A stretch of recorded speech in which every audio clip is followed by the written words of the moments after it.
was like, what were you doing with my drapes? The drapes that were hanging in the apartment. I never got the answer to that.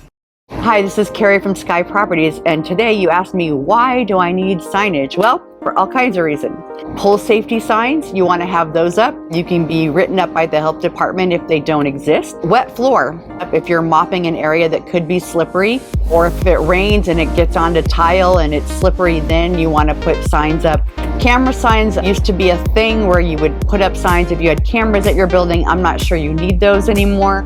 You definitely don't want to say you have cameras if you don't, or put up fake cameras, because I think it creates a false sense of security. And although we're not allowed to use the word security in any way, shape, or form, you don't want tenants thinking that, oh, it'll be fine, everything's on camera. You don't want there any confusion about what's there or not there. What's the worst case scenario if signs are missing?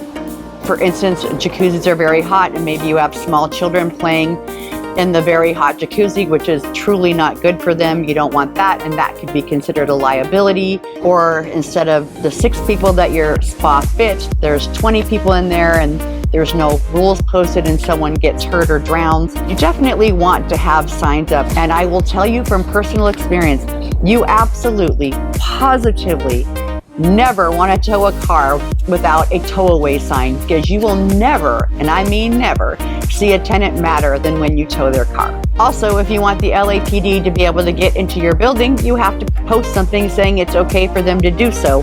And I do recommend that every apartment building post that sign, allowing them to come on the premises if they see something that's not right. Don't forget to post your toxic waste signs, which scares everyone coming into your apartment building, but of course is required. Also, the rent control information, which is now also mandatory, so you want to make sure that's up as well.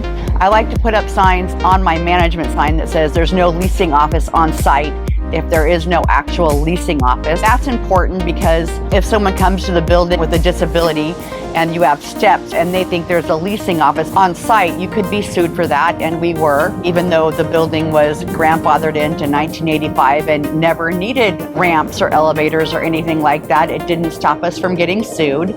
So I highly recommend placing a sign on the outside of the building that clearly states there's no leasing office on site. And if you have a newer building that has elevators and ramps and all the proper things, and you do have a leasing office on site, then I think it's okay. Once you're inside the building, there should be a sign stating where the on-site manager is, because this is required by California state law. Never underestimate the importance of a sign.